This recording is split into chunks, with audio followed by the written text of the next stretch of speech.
Dámy a páni, srdečne vás vítam na druhej časti nášho gala koncertu ku Dňu výskumu rakoviny.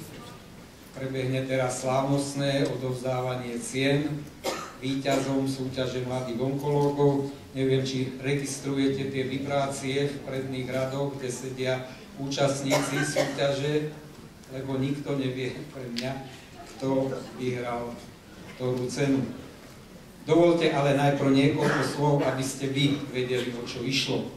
Nadácia Výskum rakoviny v spolupráci s Ústavom experimentálnej onkológie SAV vyhlásili pri príležitosti Dňa výskumu rakoviny 2012 tretí ročník súťaže mladých onkológov o najlepšiu prácu v oblasti onkologického výskumu.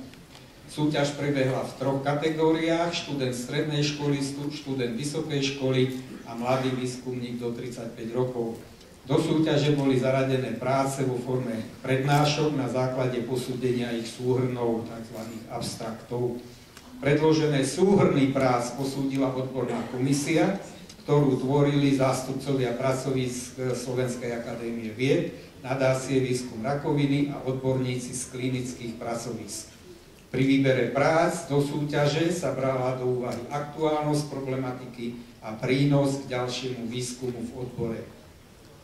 Dňou 6. a 7., to znamená včera a dnes, prebehla prezentácia vybraných prác a odborná komisia stála pred ťažkou úlohou určiť víťazov súťaže a vraj to bola ťažká práca. Teraz zaujímavá informácia: ceny pre víťazov darovali spoločnosť s ručením obmedzeným Adinis, výskum a vývoj, aplikácia technológií, inteligentná analýza a modelovanie dát. To nie je názov, to je predmet činnosti spoločnosti Adinis. Spoločnosť darovala finančný dar na finančné odmeny a takisto na zakúpenie odborných kníh, a to knihy Klinická onkológia autorov Juraja Kaušica a Česmíra Altanera a kniha Cancer, Principles and Practice of Oncology. Učil ma to cez prestávku. Ďalším darcom bola nadácia Tesco, ktorá venovala trom víťazom vecnú cenu kompaktné a elegantné multifunkčné fotografické zariadenie typu všetko v jednom. Tlač, kopírovanie, skenovanie značky Canon. A Ústav experimentálnej onkológie Slovenskej akadémie vied venovalo víťazom ročné predplatné na časopis Neoplazma. Víťazov súťaže oceňujú pani Margita Klobušická, prezidentka nadácie Výskum rakoviny, idem podľa poradia, prepáčte dámy, pán doktor Ján Sedlák, riaditeľ Ústavu experimentálnej onkológie Slovenskej akadémie vied, pani viceprimátorka Petra Naďová-Žerengová, predsedníčka odbornej poroty Soňa Čierniková z Ústavu experimentálnej onkológie Slovenskej akadémie vied a pani Martina Múčková, manažérka nadácie Tesco. No.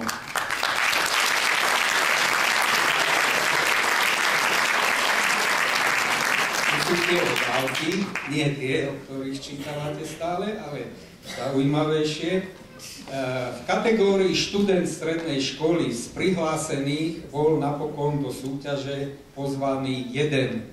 Takže bude ocenený, aj keď to nenazveme akože prvá cena, ale minimálne za odbornú erudíciu a odvahu predstúpiť pred odborníkov s prednáškou a s diskusiou, získava túto cenu a bude to vecná cena od nadácie Tesco, finančná odmena 300 € a kniha Klinická onkológia,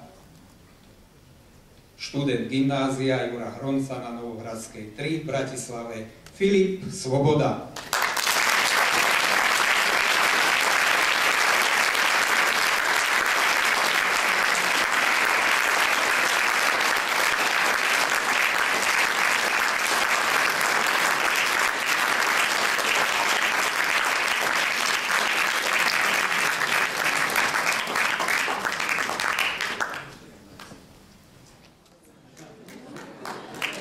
Navrhujem, aby si ten aparát nechal tu, po skončení koncertu, nech sa páči, kategória študent vysokej školy na 3. mieste.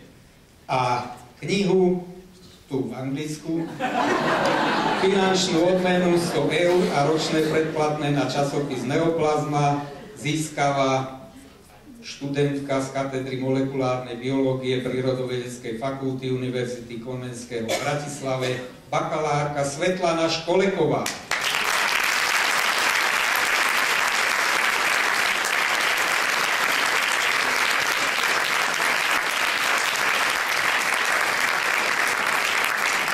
Na druhom mieste získava rovnaké ceny, okrem toho, že je tá zvýšená, teda finančná odmena zvýšená na 200 eur, z Ústavu biologických a ekologických vied Prírodovedeckej fakulty Univerzity Pavla Jozefa Šafárika v Košiciach, bakalárka Jana Vargová.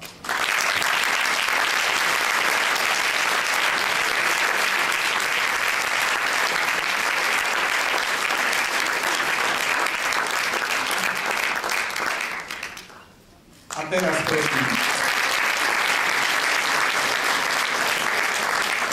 prosím fanfáru pre víťaza.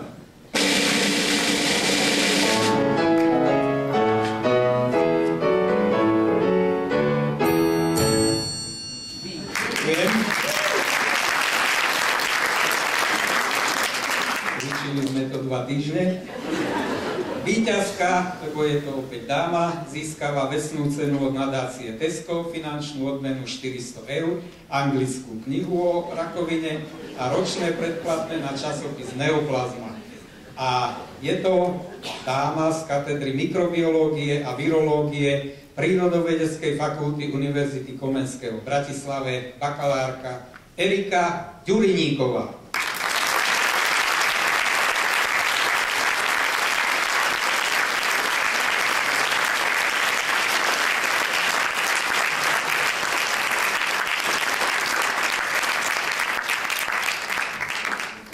Vyhlasujeme víťazov v kategórii Mladý výskumník do 35 rokov. Na 3. mieste sa umiestnil knihu Principles and Practice of ale neviem. A finančnú odmenu 200 eur a ročné predplatné na časopis Neoplazma získava pracovník Ústavu biologických a ekologických vied Prírodovedeckej fakulty Univerzity Pavla Jozefa Šafárika v Košiciach, doktor prírodných vied Rastislav Jedželovský, PhD.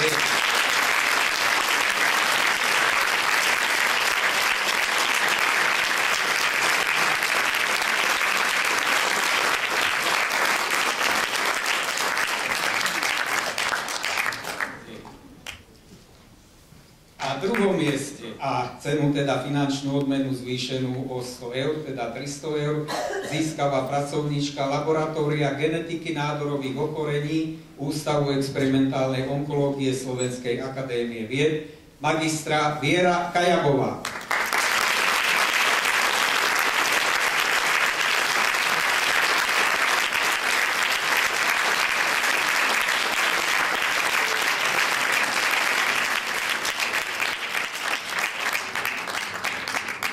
Fanfáru.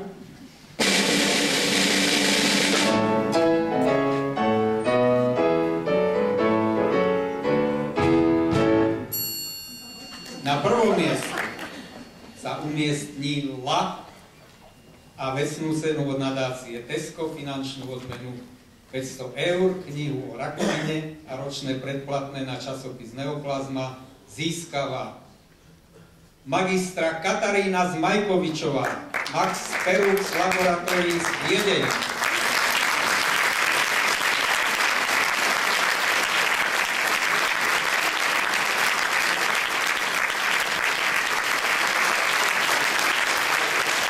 Gratulujeme ešte raz všetkým oceneným, gratulujeme aj všetkým účastníkom, pretože všetci, ktorí sa dostali teda pred tú odbornú komisiu, preukázali dostatok odborných schopností, pretože prešli tou prvou kategóriou.